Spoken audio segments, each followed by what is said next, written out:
What are some of the lessons you learned from that cycle? So, you've been an entrepreneur, your entire career, but in that particular heyday, what do you think that you take away from that that you kind of apply going forward? That's a good question. I do think that for myself, I work with a lot of entrepreneurs. I'm on quite a few boards. I have some investments. I'm constantly meeting with them. This morning I was with two different ones. Just I went with a breakfast, I went with a lunch, just because I'm very. I get charged up talking to entrepreneurs, but I think there are different kinds of entrepreneurs. Some are much more analytical, and they see a hole in the market, and they want to fill that hole. So I think they take it on a very, like the one I just had lunch with. He's very, very analytical. He looks at businesses, and he's started I think 4 or 5 now. Mm-hmm.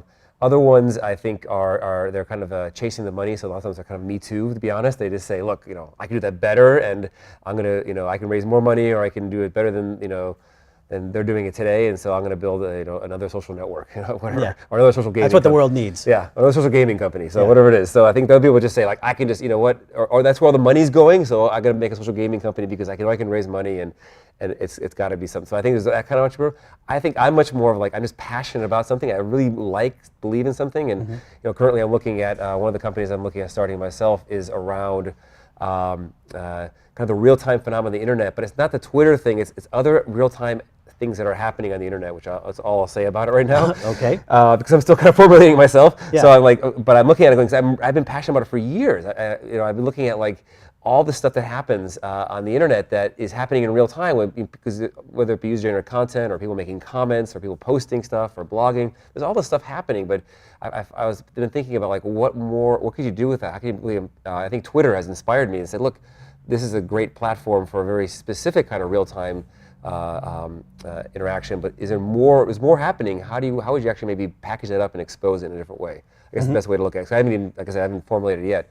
But for me, it's like a passionate thing. I've been actually for years personally been looking at this thing and doing stuff myself, and I'm like, and the current tools and the current websites out there aren't doing it for me. Like, I want to do it this way. How come I can't do it this way?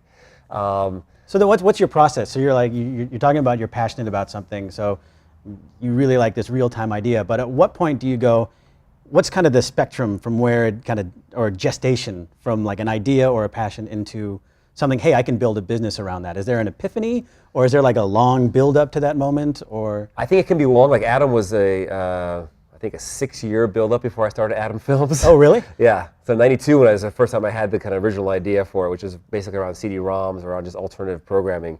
I started the company in 98. Sometimes it can be very short, where it's just, I'll have, for better or worse, I seem to have these kind of like bursts of ideas, and like every 6 to 12 months I'll have 2 or 3 at one time.